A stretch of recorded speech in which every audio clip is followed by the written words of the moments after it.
principal at Kennedy Elementary School in Winder, Georgia, and thank you for joining us as we try to travel to all 50 states this summer through the reading of books. And today we're traveling 845 miles northwest, just a little bit north, a lot north, but a little bit northwest to one of my favorite spots that I've ever visited, and that's Lake Geneva, Wisconsin. It's a beautiful place. If you ever go, I suggest that you go to Gordy's Marina. Just rent a boat there. They'll take care of you. It's a great place, one of the most successful marinas in the United States. And also too, they got a great restaurant there. If you go, got to get the cheese curds as the appetizers, get the cobalt blue burger, and definitely get you some key lime pie. But we're going to travel up there. I do not have a principal from Wisconsin, so if you do know a principal from Wisconsin, Jeff Chupik, hook me up and we'll do a video about you guys as well. But here we go. We're going to be reading today The Paper Kingdom. It's a award-winning book from Wisconsin. The author is Helena Koo-Ree and the illustrator is Pascal Campion. Hope you enjoy.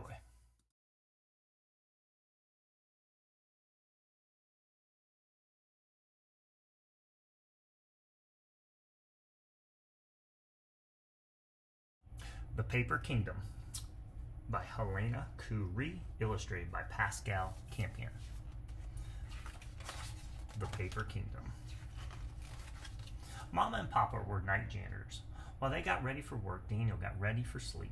Tonight, he was so very tired. He snuggled into his bed in a corner of the apartment. Suddenly, ring, ring. Mama answered the phone. Oh, I see. That's okay. She walked over to Daniel. You have to come with us, little bug. Too sleepy, Mama. I'll wait for Auntie Clara. That was Clara. She can't come tonight. Can I stay with the Dwayne family? No, we asked far too many favors, Papa said. Then I'll just stay here by myself. I'll be good.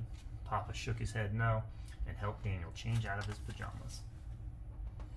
Their old car sputtered as they drove to Mama and Papa's work downtown.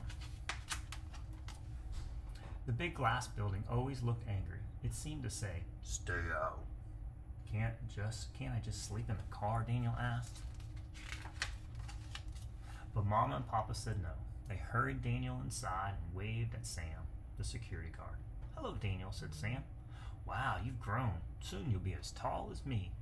Daniel doubted he'd grow to be a giant like Sam.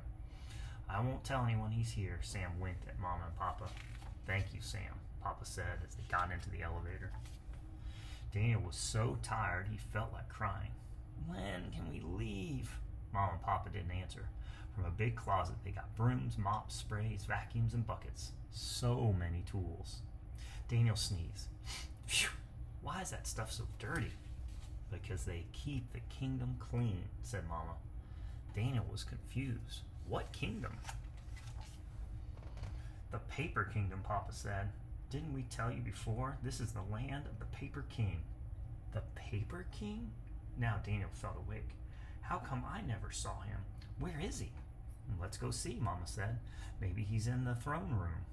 They went to a large room with a desk as long as a banquet table in a castle. A tall chair stood behind the desk. "Looks like the Paper King's gone to bed," said Papa. "Let's clean up for him." Mama picked up paper from the floor. Papa emptied the wastebasket. "Why so much paper?" Daniel asked.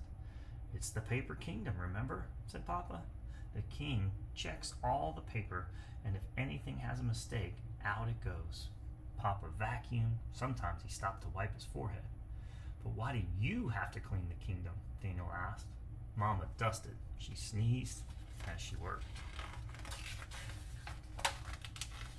"Shh," said Mama, looking around. "Don't upset the queen." "Where's the queen?"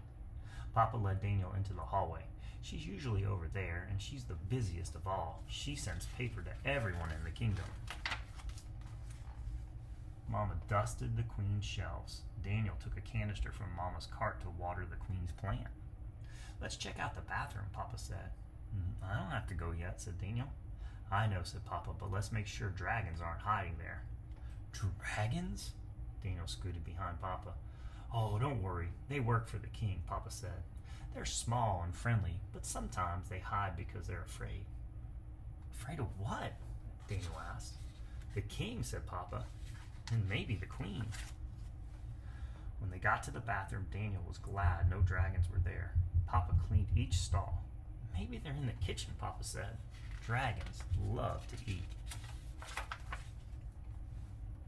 The kitchen was dark and quiet. Smart dragons, said Mama. Guess they won't get caught today. Papa turned on the light. The kitchen was a disaster. Mama wiped spills and picked up the trash. Papa swept the floor and straightened tables and chairs. Sometimes Papa rubbed his neck and Mama sneezed. Why are dragons so messy? Asked Daniel. They should pick up their own trash.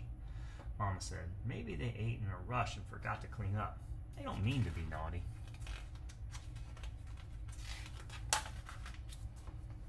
But why do you have to clean it all?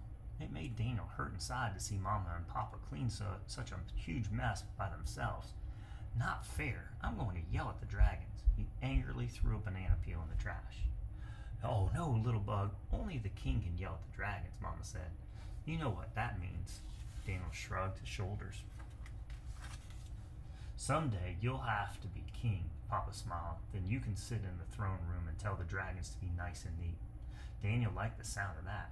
Can I see the throne room again? Daniel sat in the tall chair. He closed his eyes and imagined a kingdom with small dragons who picked up their litter. In the castle, papers were piled high. In the throne room, the chairs seemed to reach the sky. Remember, little bug, Mama whispered. Remember to be nice when you become king. The dragons work hard too, she hummed as she wiped the windows. Daniel didn't realize they were home until he felt Mama tuck him in. He snuggled into his bed in a corner of the apartment. He thought about the paper kingdom. He decided if he became king someday, he wouldn't yell at the little dragons, but he'd make sure they cleaned their mess. That way, Mama and Papa wouldn't have to. That's right, dragons who clean up their messes. That's my dream too.